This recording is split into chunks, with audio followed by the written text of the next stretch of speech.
final time, heading in towards my seat.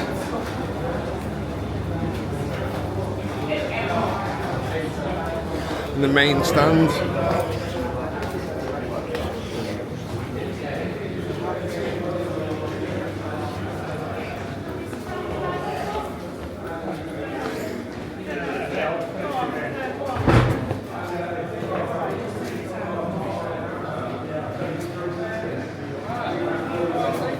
Just heading up now. There's somebody being helped up the stairs, which is really nice. I'll just squeeze past. Thank you, thank you. And this is it. The final time out. So look at this amazing stadium.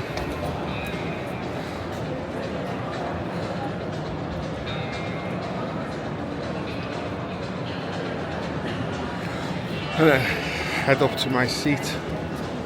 Look at this, all the scarves. Amazing.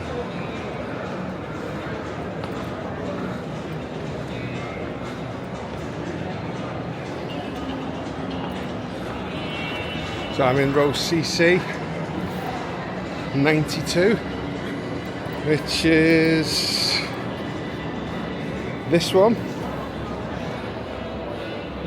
Let's have a look at the scarf, see what it is. Sorry for the dodgy camera stuff while I do this. Just laying it out.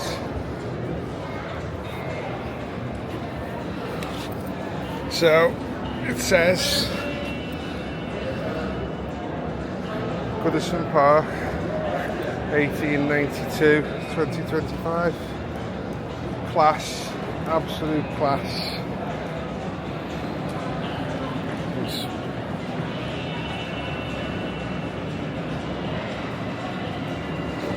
Just magnificent stadium.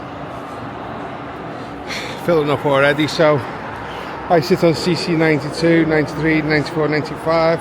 So this seat here belongs to a guy called Bill. But it's a special seat to me, this, because that was my dad's seat. My dad first brought me to the game, I must have been about 6 or something. And sadly he passed away 8 years ago, and I obviously had the option to keep the seat, but I decided, you know, it should be sold on to a proper Evertonian rather than just me having it and sell it on to people.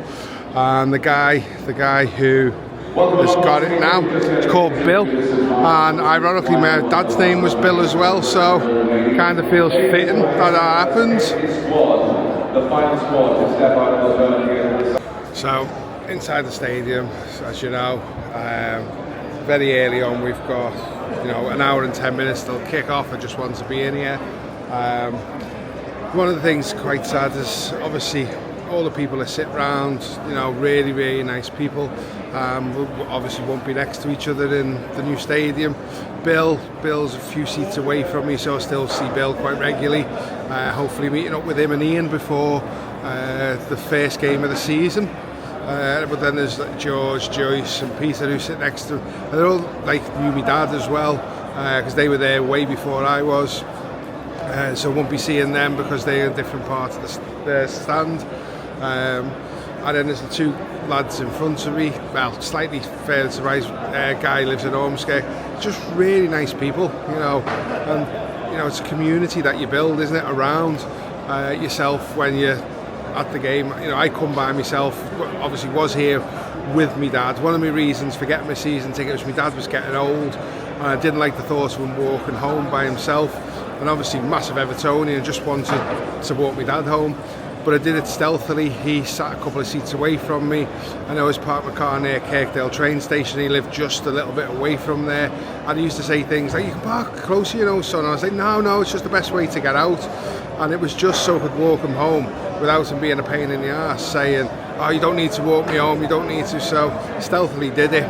But unfortunately, you know, a season after getting my season ticket, he passed away. So one of the big emotions for me today is the memories that I'm going to leave behind, because, you know, I just think my dad was always to my right. All right, he's had a few different season ticket holder for multiple years. He would have qualified for the first tier of Bramley-Moore. He was season ticket holder that long. But my first game he ever brought me to, I think it was Tottenham, and what's now like the family enclosure was terrace standing at the time. I remember sitting on the rails down there. And I've been to obviously multiple games with my dad when I was really young, but I always remember your first game. Tottenham, I think, were playing in a yellow away kit at the time.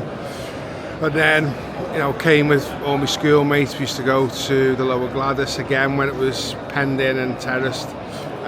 All these memories just going to go when this goes. I mean, we will still be able to come here because we've obviously got the women's going to be playing here, which I think is absolutely fantastic. I mean, Goodison Park should never ever be demolished.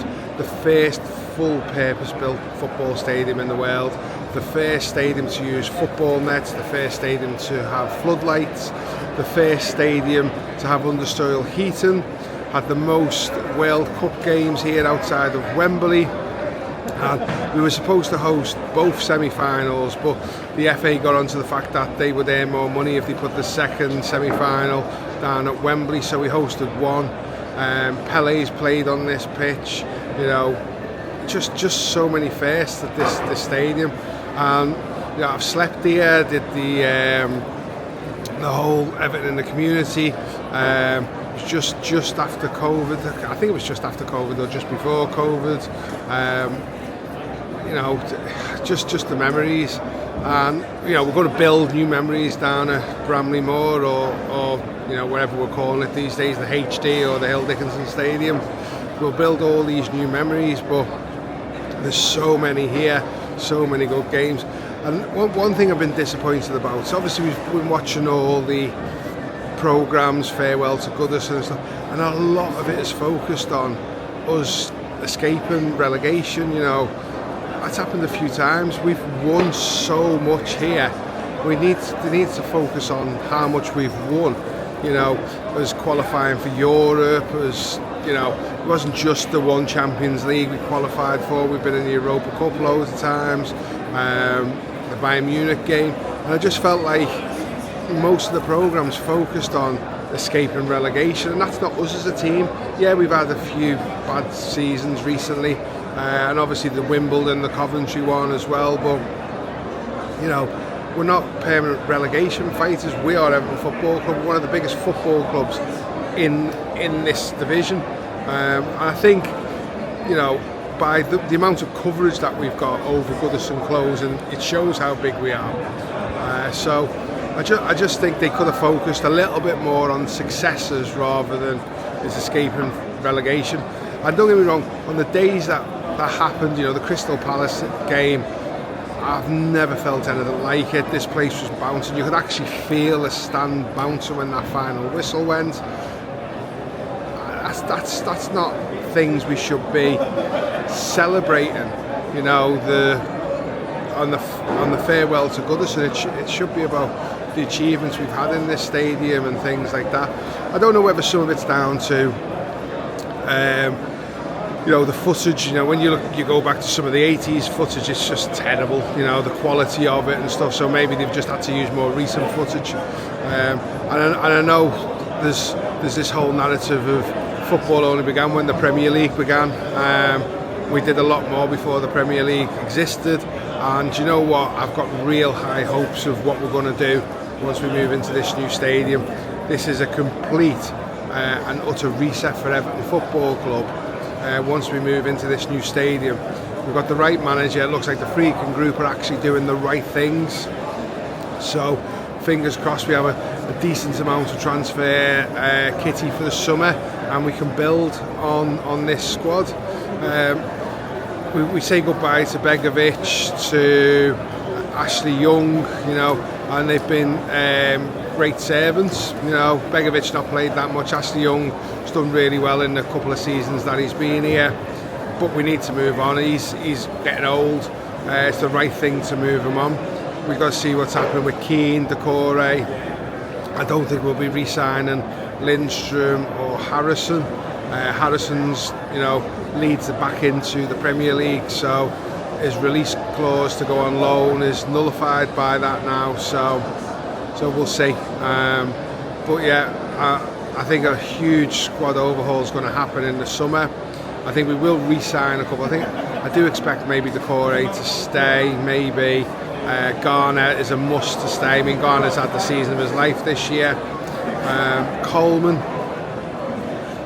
he's only played 4 games this season, so I mean that tells you all. I love Coleman, we all love Coleman, but we've got to look at, do we re-sign somebody on a wage who is going to play so little? And yes, he's great to have around the dressing room, so make him backroom staff. You know, that's what I would do. We're obviously looking for a new right back then, because I don't think Patterson is going to be quite up to it. I think we'll probably move Patterson on in the summer, so we could be looking for 2 right backs. And then I think we need to cover at left back. Whether we keep Mikalenko as first choice or bring somebody in better and have Mikalenko as the cover, and we'll see.